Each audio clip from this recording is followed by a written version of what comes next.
If your business runs on 5 different apps, 12 browser tabs, and one spreadsheet that everyone's afraid to touch, it's probably time for Odoo. Odoo is an all-in-one business management software that connects every part of your business into one powerful, easy-to-use platform. So instead of wasting time switching between disconnected systems, your entire business works together in real time. Your team moves faster, your data stays accurate, and you can actually focus on growing your business. Let one unified system run your entire business. From the first opportunity to the final payment, everything works together in one place. Whether you're a small business or managing a large operation, Odoo gives you the flexible platform built to grow with you. Try it today for free at odoo.com. That's ODOO.com. Hey, it's Ryan Reynolds here from Mint Mobile. Now, I was looking for fun ways to tell you that Mint's offer of unlimited premium wireless for $15 a month is back. So I thought it would be fun if we made $15 bills. But it turns out that's very illegal. So there goes my big idea for the commercial. Give it a try at mintmobile.com/switch. Upfront payment of $45 for 3 months, $90 for 6 months, or $180 for 12-month plan required. $15 per month equivalent. Taxes and fees extra. Initial plan term only. Greater than 50 gigabytes may slow when network is busy. See terms. Every afternoon, there are 4 things you need to know about. They tend to happen after about 3 p.m. Eastern, and before you get home, you might as well learn about them before you hear it on the evening news. That's my job. I'm Erick Erickson. Tune in wherever your podcasts are available, on YouTube, Spotify, Apple, whatever. You'll get the 4 things to know in the afternoon. Search Erick Erickson or go to ericerickson.com/4 things to know for the links. Be more informed than your family and friends.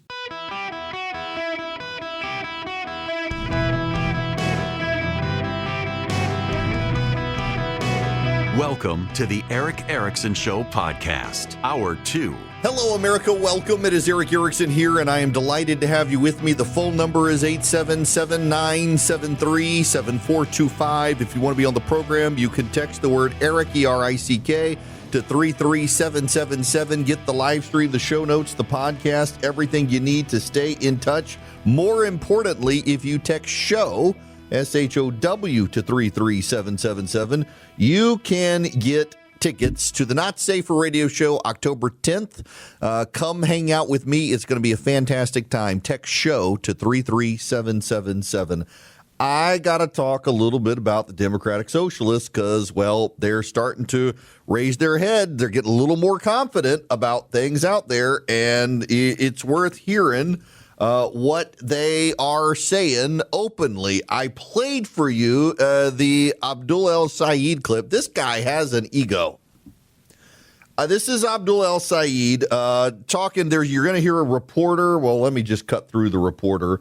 And the reporter is essentially saying to him, what do you say to the African-American community when black voters don't think you care about them? You hear it from older black folks, people like some of Denzel's colleagues tell me that they're uncommitted for you. You know, there's been an effort, I think, to divide people against each other. And unfortunately, you see that the consequence of that, to tell us that some group or another group have to be counterposed because there's not enough for all of us. I am Arab. I'm also African. My family immigrated to this country from Egypt. I'm proud of my African heritage. Now, listen, I realize he's in Michigan and I am in the South. I also realize that between the two of us, I am the white one. I am so white. Put on white socks, you can't find them anymore. It's like camouflage. I am a white guy from the South. But in my experience, trying to relate to black voters by saying, hey, I'm African too, I'm from Egypt, is not exactly a way to connect to black folks. Not exactly, because you know what?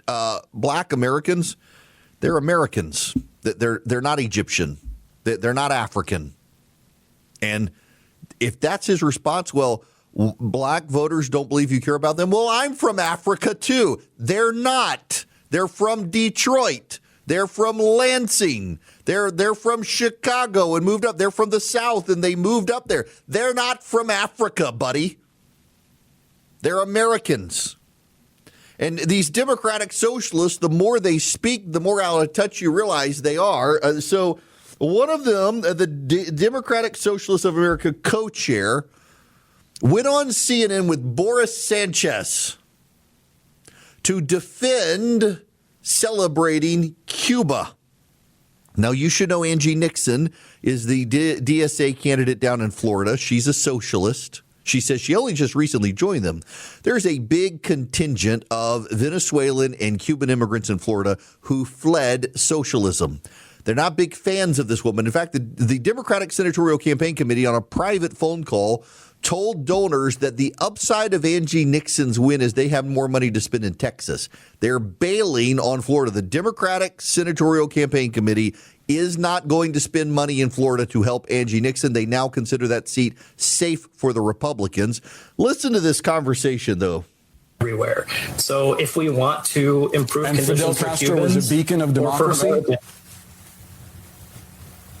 I wouldn't say that. I think that the revolution in Cuba led to an expansion of things like universal health care. That's actually been a model. That Cuba exports medical care to countries that have very poor infrastructure themselves. There are things like that we could have in the United States the way that it exists in Europe or in so many other countries, but we don't have that. So there are plenty of things that could change and improve in Cuba, that Cuban people would speak for themselves, but Cubans have to be the ones deciding Cuba's future, and we have to support from the United States. Okay, so you got the co-chair of the Democratic Socialists of America, himself an immigrant, from an immigrant family, saying that we can learn from Cuba, like healthcare, we can learn from Cuba. Well, there's a plot twist that happens. Boris Sanchez is the anchor. He's having none of it. Get your criticism of foreign policy. As I said, it's not an uncommon one. But lauding Fidel Castro is a different story. You talk about what things were like before the revolution in Cuba. I'll give you a personal example. My grandfather was a revolutionary in Cuba during that time. He was affected by a previous dictator, Fulgencio Batista, having his friends disappeared in the street for speaking their minds.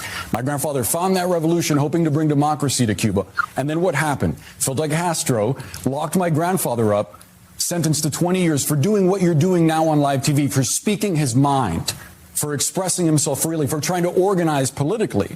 So I wonder, again, how you think that lands with people who suffered under that dictatorship, who now you are trying to court as voters when your organization comes out and lauds 100 years of Castro. I don't think it would land well with them, Ashik.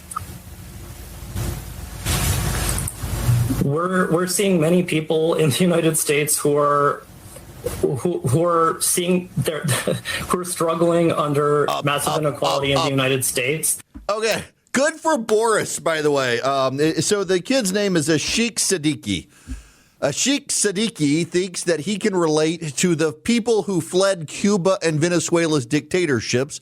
And as Boris Sanchez points out, his grandfather fought in the revolution for Fidel Castro, and then when his side won, Fidel Castro rounded him up and locked him in prison for 20 years for daring to speak out about wanting democracy.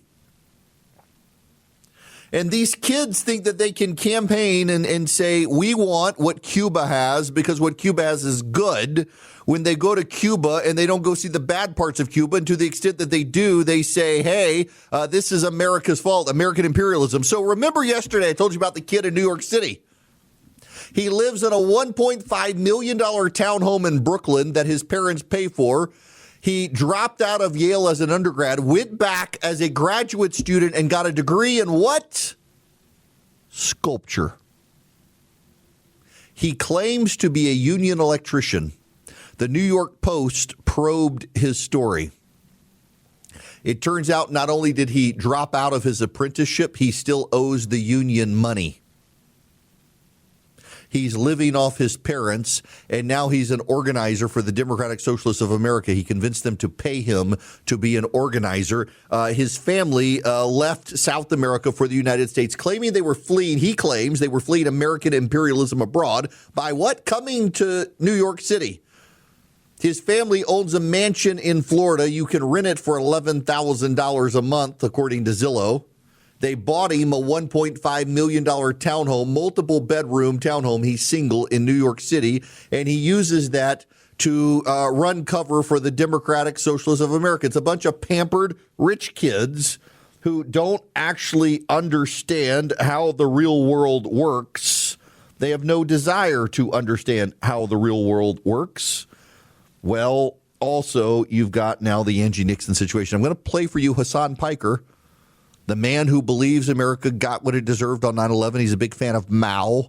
He has no patriotism for the United States. According to an interview a couple of years ago, the reason he wanted to come to the United States is because he heard American girls were easy when he got to college. That's actually what he said. Now he says everyone wants to come study in the United States. That's why he came.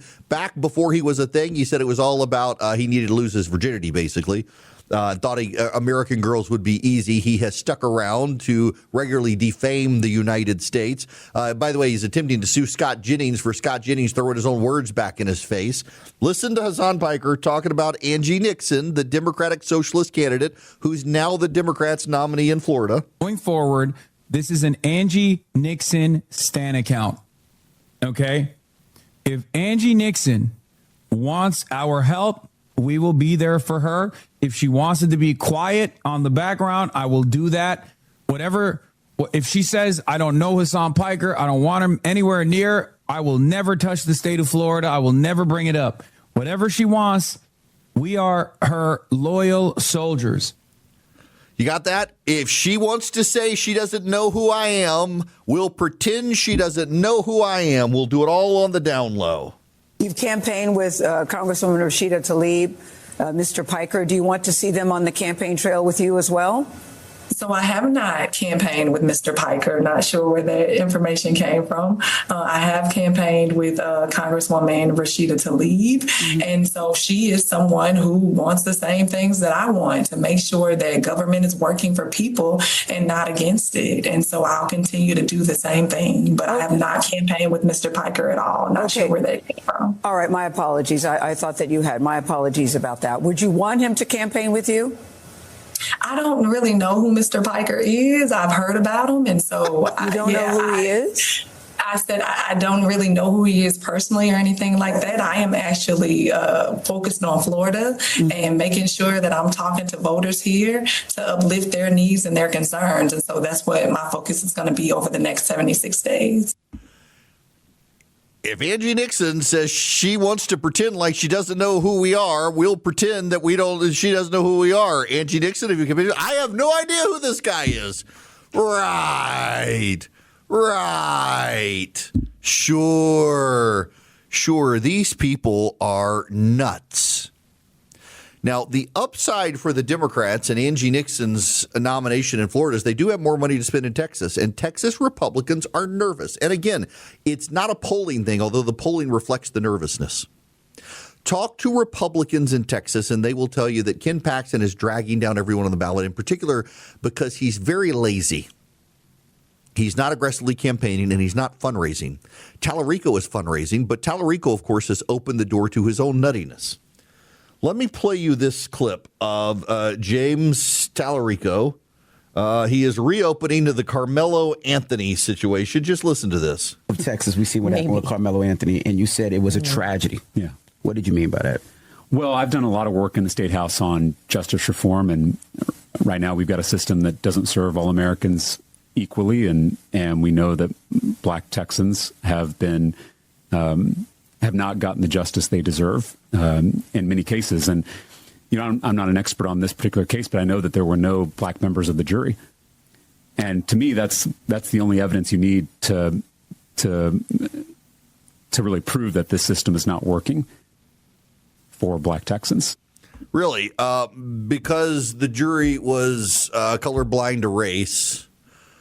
That's why. Carmelo Anthony, there were multiple witnesses. All the evidence pointed in his direction. That's the guy who stabbed the track star and killed the kid in Texas. And his family raised a bunch of money and, didn't really help Carmelo Anthony, who is going to prison for what he did. It's kind of kind of wild that Talarico wants to try to pander to black Texas. Well, there were no black people on the jury. You know, there were actually a number of black women in the jury pool, but they were teachers, and the judge agreed with those teachers that they really didn't need to be a part of a trial where a student murdered a student.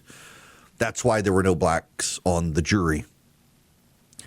The pandering of these people on the left. And by the way, Talarico can actually win in Texas. You talk to the Texas Republicans, there's real nervousness about what a terrible candidate Ken Paxton was. All the stuff I told you, deeply corrupt.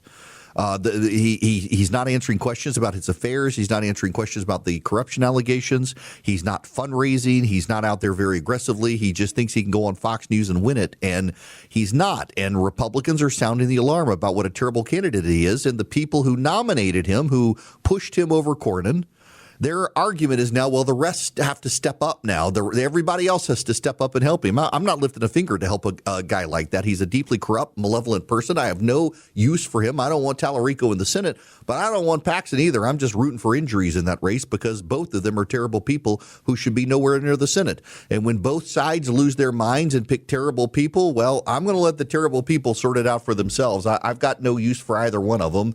Character still counts, and all the Republicans who looked at Donald Trump and said, you know what, we can start electing people like Trump, we can forget character. Their chickens are coming home to roost now. And the problem is that on the other side, the Democrats have the Democratic Socialists. We should have had a serious candidate there, and instead we've got a crap show like Ken Paxton, so a pox on all their houses. Hey, before your Q3 call, I've got the campaign brief ready, built from last quarter's data and the competitive landscape. Great. Did you include the differentiation angle the CMO asked for? Already in there. 3 angles no competitors using right now. Just need your approval. Approved. Thanks. Oh, agents, where would we be without you? Somewhere with a lot more tabs open. Create your first Monday agent in minutes at monday.com. Welcome back. The phone number, 877-973-7425, should you wish to be on the program. I have a question that I don't know the answer to, but I'm going to ask it anyway. Had the President of the United States done what he said he would do and gotten rid of TikTok? Had the President of the United States done what he said and got rid of TikTok, controlled by the Chinese, would the conversations about flock cameras and data centers be different? Because it's all come out of nowhere real quick, hasn't it? 6 weeks ago, we were kind of talking about data centers, but all of a sudden it's like major opposition to those and the flock cameras. I believe it's now organic, but the seeds were planted on social media. And increasingly, we know that the Chinese are using the TikTok algorithm to plant seeds in people's brains. The Democratic Socialists coordinate with the Chinese. We know that. There are numerous well-documented exposés now of the money flowing from China into these groups in the United States that are funding opposition to flock cameras and data centers and the like. And so you have a legitimate concern. You're not a socialist, but would your concerns have metastasized in your head without that? There's another example here, the Odyssey. If you get online on social media and you travel the corners of the right-wing internet, the Odyssey is a woke failure of a movie. It's not good. It's terrible. Christopher Nolan is bad. It's now the highest grossing R-rated movie in world history because it's a really good movie. And yet, certain corners of the internet, the seeds were planted that it was a woke movie because Ellen Page was in it as a bad runner who dies within the first 2 minutes of the movie. And so somehow it must be woke. And they fundamentally believe it. But the data, the marketplace shows that's not the case. By the way, the marketplace also shows that the counties with data centers are outproducing everyone else. Loudoun County, Virginia, just reaped $1.3 billion from data centers, and their property taxes for people are going down. The data backs up the technology, but the seeds get planted online that it's malevolent, and people start to believe it. Believe that Perfectly Snug will give you a good night's sleep. Notice how he didn't say now to start that. Perfectly Snug, going to give you a good night's sleep. It's going to be a mattress topper that cools you down or warms you up how you need it. It's like an air conditioner for your bed. And you can save $280 by going to perfectlysnug.com/Eric today and getting one. You put your fitted sheet right on top of it. You don't need a mattress pad. You put your fitted sheet right on top of it. And it's like an air conditioner. You can set it with your phone, and it'll turn on and off automatically. It'll adjust through the night. It can get cooler or warmer as the night goes on, so you wake up at the perfect temperature. You set it and forget it, basically. You can even watch your fitted sheet inflate. It blows so much cool air very quietly. You can't hear it. PerfectlySnug.com/Eric. Save $280. PerfectlySnug.com/Eric. Get a perfectly snug night's sleep with the Perfectly Snug mattress topper. Go to PerfectlySnug.com/Eric. Save $280. Hey, before your Q3 call, I've got the campaign brief ready, built from last quarter's data and the competitive landscape. Great. Did you include the differentiation angle the CMO asked for? Already in there. 3 angles no competitors using right now. Just need your approval. Approved. Thanks. Oh, agents, where would we be without you? Somewhere with a lot more tabs open. Create your first Monday agent in minutes at monday.com. Hello and welcome. It is Erick Erickson. The phone number is 877-973-7425. Should you wish to be on the program, I would be happy to have you. If you text the word Erick, E-R-I-C-K, to 33777, get the live stream, the show notes, the podcast, all the ways to keep track of the show. Now, my friends, I gotta pivot. Let's talk about trust. So Americans, they don't really trust anybody these days. Everybody has kind of failed them. The politicians who promised to fix all the problems made the problems worse and protected themselves and their families. We are at $40 trillion in national debt. For years, both Republicans and Democrats alike said that they would take care of the fiscal situation. They did not. They made it worse. I saw last night this speech from my buddy Ben Domenech. I would not be doing what I'm doing in life but for Ben. I want to play you some of this speech from him last night. So why does the Republican Party choose to nominate Donald Trump? A man who, as John Mulaney tells us, begins every day by asking himself, what would a cartoon rich person do? The key to understanding the Donald Trump phenomenon is to recognize that he is neither a disease nor a symptom. He is a beta test for a cure. Americans are turning to him because he represents the breakdown of the post-Cold War left-right politics of the nation, a breakdown that has been happening in slow motion for the past 2 decades, fueled by a dramatic decline of trust in America's elites. The percentage of Americans today with a great deal of trust in the presidency, the courts, the public schools, and the banks are in the teens. Trust for unions, the justice system, big business, Congress, and the media are in single digits. This decline didn't happen overnight. It began with Watergate in Vietnam and continued through the financial crisis and the Iraq War. Real failures undermined confidence in the capacity of elite institutions to do good and in their capability to represent the interests of the people. Now working and middle-class Americans are reasserting themselves against a bipartisan political and cultural establishment utterly discredited due to their record of failure. The list is familiar to you all by now. 9/11, Iraq, Katrina, congressional corruption, financial meltdown, bank bailouts, failed stimulus, a healthcare mess, stagnant wages, rising distrust, diminished hopes. 16 years of bipartisan failures by Republicans and Democrats alike to live up to what the people wanted. This distrust was earned. Through it all, the elites were looking out for the interests of people other than those they were elected to serve. It's no accident that Donald Trump broke with the Republican Party's orthodoxies on the issues of immigration, trade, and foreign policy, because those are the bipartisan elite consensus views favored by the donor class, by big business, and by party leadership to the exclusion of others. Rather than responding to the populist tendencies that we all saw rising up from this electorate with real changes, the elites overpromised and underdelivered. They thought they could get by holding a musket over their head in election years and prioritizing what lobbyists want in all other years. They were comfortable in a bubble of economic success, a world away from the areas that never saw any recovery. Elite indifference to populist opinion and the economic pain many Americans continue to experience created a vacuum that Donald Trump was happy to fill. I will stop it there. It goes on a little while longer. Great speech and great points. And I want to talk about the trust issue, because we do live in a low trust society. And I mentioned this yesterday. The younger you are, the less likely you are to trust people around you. Isolation has fed that distrust. COVID has fed that distrust. Blue state overreach during COVID has fed that distrust. I've been in an email exchange with a well-meaning listener trying to convince me the flock cameras are bad, and he's worried about a dystopian future that the flock cameras can feed into. I'm like, God's got tomorrow.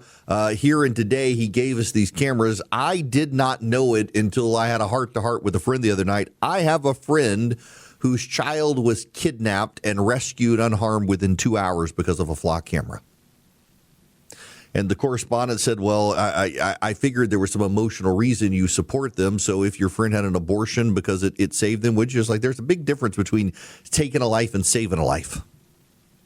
The flock cameras have saved a lot of lives. They've solved murders. They have rescued children and adults with dementia, and yet people are worried about not here and now, they're worried about tomorrow. Scripture says, don't worry about tomorrow, focus on today.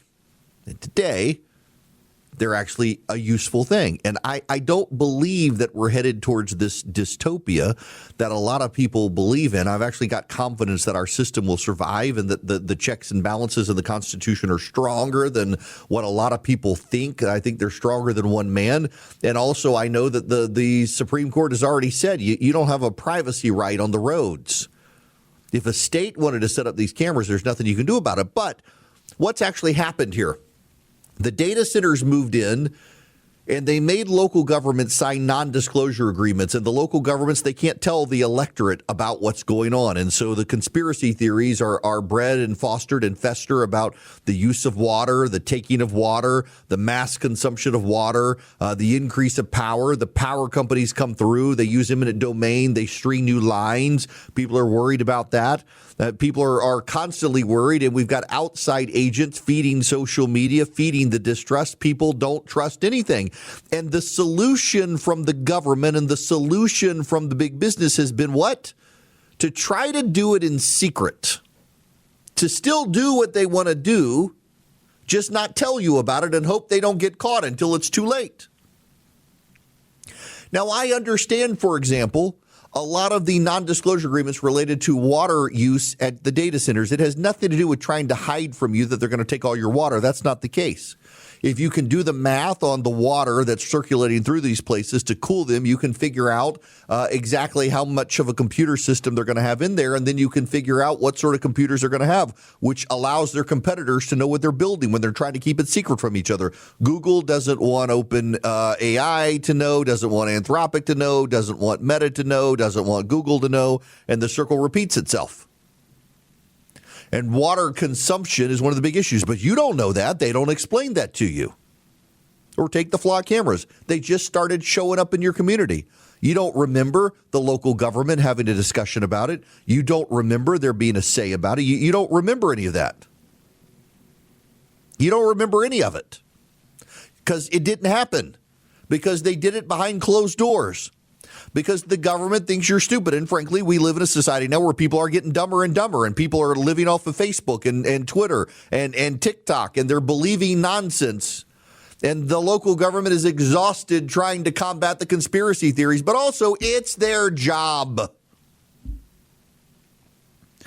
When I was on my city council, my neighbor, Crazy Pete, was a great neighbor until Crazy Pete understood that I was listed as the worst person in the world by Keith Olbermann back when he was on MSNBC. And our entire relationship with Crazy Pete changed. He would heckle me and my kid in the front yard. Crazy Pete one day came over. I was on city council, and he asked why I had an opinion on a particular building in town that was I had thoughts on what they should do with it, and explained that I was the chairman of the property committee and it was under my purview on city council. And he said, well, you're not an architect and you're not an engineer. I said, I know, but I have to research this stuff because I'm on city council. And Crazy Pete lost his mind. And it turned out he was just using it as a pretext to lecture me about being a conservative. And I walked away from him, and he stood in my yard saying, "Don't you turn your back on me. I pay your salary." Dude, you don't pay my salary. It's a part-time job, and I don't have to sit here and listen to your craziness. So I get the angst of city councilmen and others who get bullied by their constituents, but also you kind of signed up for the job. You can turn your back on them, but you can't shut them out of the process. And in a society where we don't trust each other anymore, and you got big business coming in and buying up large tracts of land under anonymous aliased LLCs, it breeds distrust, and the conspiracy theories and the rumors get out of control. On CNN the other day, they had a woman on. She's been featured in the Wall Street Journal. She and her mother's in her 90s. She's in her 60s. She's blind. Her mother can't walk. They have hundreds of acres. They were offered $24 million for their farm. And when they found out a data center would be built on it, they said, no way. God bless them. I have no opposition or objection to them doing this. They could clearly use the money. They're dirt poor, but they would rather be dirt poor and let God take care of them than sell out to a data center. But one of the things one of the women said was, you do know the vibrations of the data centers, they cause miscarriages. No, they don't. But if you're on certain social media channels like TikTok, you hear that all the time. And what happens? The social media feeds the poison that's already in your brain, and it metastasizes, and you don't trust anyone. And what's the response of the government and the businesses? It's to try to do everything in secret as opposed to telling you. We need more disclosure and more transparency. I have a piece coming out tomorrow in the Atlanta Journal-Constitution about the flock cameras. I think the flock cameras, they serve a good purpose today. I don't think they're going to be used for a dystopia tomorrow. And the reason I don't think they're going to be used for a dystopia tomorrow is I think that the American people would actually en masse go out and chop them down if they were. We're already seeing people trying to chop them down. And I think a lot of local police would also join in the effort if there was some sort of mass dystopian society that was sprung up from these. And by the way, it's a private company. It's not the government. The government already has cameras everywhere. The government itself has the cameras on the interstates. They can track your cars. The government can get your cell phone data. All Flock does is speed up the process of solving them. This year alone, 62 vehicle thefts, 31 shootings, 24 homicides, 27 thefts, 16 robberies, 17 hit and runs, 17 burglaries, 19 assaults, all solved or prevented because of Flock cameras. 2 days ago in my community, just north of me in Covington, Georgia, a police officer was dragged down the road by a car. He fell off the car. The car kept driving. They found it within 2 hours because of Flock cameras. Again, I know someone whose daughter was kidnapped and rescued within 2 hours. But you know what? What you could also do is you could require fines and restitutions from any government that arrests or attempts to charge anyone wrongfully because of Flock camera data. You could make Flock and the local government pay up. You could also provide mandatory minimum prison sentences for any police officer who inappropriately accesses the system. Rebuild the trust through punishment of the people in authority and actually punish the people in authority. Hold the people accountable. If they're getting your information, hold them accountable. Rebuild trust. Government and business in this country has to rebuild trust. It was lost during COVID. The fact that Anthony Fauci can still sit out there, and by the way, one of his associates has pled guilty to covering up the lab leak, and Anthony Fauci can still go out there and insist there was no lab leak when now people who worked under him pled guilty to covering it up until people like that are held accountable. But the media itself is complicit in this because the media has circled the wagon around these people, and the media itself has played a role in protecting the people no longer trust without accountability. If you got an R next to your name, the media will hold you accountable. You got a D next to your name, they're going to protect you. This level of distrust in society is causing the collapse of society, and people are now at the point where they're willing to cut off their noses to spite their faces. Look at the data center issue. The actual local communities that are saying come here are seeing massive revenue wins. The citizens are no longer paying property taxes because the companies that own the data centers are paying the property tax, or they're getting a discount. In areas that are brought in data centers, guess what? The power bill for the local communities has actually gone down. Why? Because the data centers cover all the costs for themselves and excess for the line upgrades. In Texas, in Utah, in Washington State, Meta's coming in. They're building parks. They're building schools. They're building libraries. They're contributing to the local communities. They're trying to show trust. Zuckerberg is apparently the only one willing to do it. I said yesterday that in all the movies, we're always told that the supervillains are always the cool, slick guys. They dress nice. They're socially popular. You can't convince anyone that the villain is actually a villain. And in the real world, the villains are the Dario Modis and the Sam Altmans of the world and the AI companies saying, hey, our technology is going to take your job, kill your kid, and destroy your future, but you should let us build them. I mean, Dario Modi's wife actually wanted to build a porn company with Jeffrey Epstein after Jeffrey Epstein pled guilty to charges. These people are the villains that they say they are. If you want to restore trust, my advice to government, particularly local government, is stop doing things behind closed doors. Be open and transparent. Let all the people come in and see what's happening. To business as well, do the same thing. There has been an active effort to undermine what's going on with technology in this country by the Chinese. They seeded it, but now it is festering in people's minds on its own. In a low-trust environment, the bad things fester. Are you going to have dystopia tomorrow? I have no idea. Odds are no. But I get people all the time now saying they got to oppose the flock cameras today because of the dystopia tomorrow. Tomorrow's going to take care of itself. Today, they're actually keeping you safe and rescuing kids and people with dementia. And I don't think we should cut off our nose today to spite our face tomorrow. Tomorrow will take care of itself. It's only a slippery slope if you choose to slide. In Cambridge, Massachusetts, on July 4th, Xavier Batista died, 34-year-old, worked for the city, bled to death in a park. He could have been saved. But the white progressives of Cambridge, Massachusetts decided the shot spotter technology could track people where gunshots were and disproportionately affected the minorities. And they convinced people that their civil liberties were at stake because of the shot spotter, because the technology could be turned on loud cars, not just on guns. And they got rid of the shot spotter technology in May. Xavier Batista would have been alive and rescued while alive had the shot spotter technology still existed, and instead they took it out because of the fears about tomorrow. After he died, they put it back in. I don't think we should cut off our nose today to spite our face tomorrow. We can take care of tomorrow when tomorrow gets here. But to communities around the country, you want to begin to restore the trust, you got to be more open and transparent and stop hiding behind closed doors. Hey, before your Q3 call, I've got the campaign brief ready, built from last quarter's data and the competitive landscape. Great. Did you include the differentiation angle the CMO asked for? Already in there. 3 angles no competitors using right now.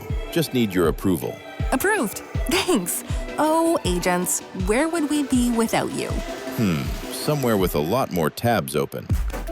Create your first Monday agent in minutes at monday.com. Alexandra Ocasio-Cortez says woke 1.0 was crazy. Let me tell you about woke 2.0. Jason Arde is the fabulist professor at Cambridge University in Great Britain who committed suicide when all of his fabulism came out. He lied about so much of his life and plagiarized his way through life and got to Cambridge University. And then when he was exposed, committed suicide.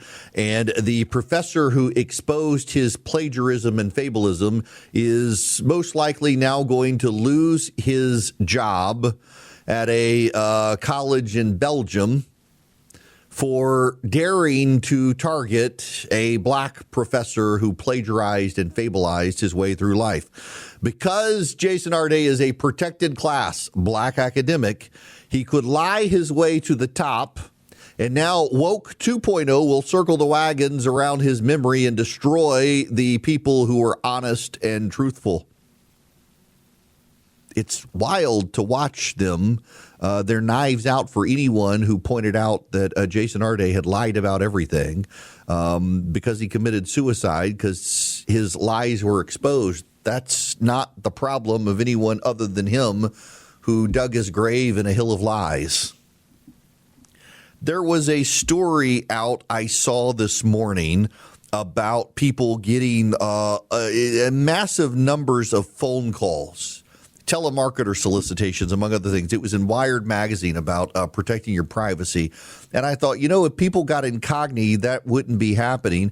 So many of these groups that are out there these days, they're stealing your information online, or they're buying it from data brokers. And that's the big one, is they buy your information from data brokers, and the data brokers give them your cell phone, give them your email, give them all this stuff. And the best way to protect yourself is to use Incogni, INCOGNI, incogni.com/Erick. Save 60%.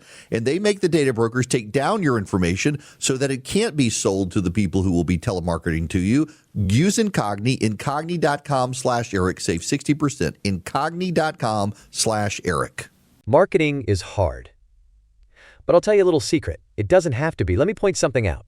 You're listening to a podcast right now, and it's great. You love the host. You seek it out and download it. You listen to it while driving, working out, cooking, even going to the bathroom. Podcasts are a pretty close companion. And this is a podcast ad. Did I get your attention?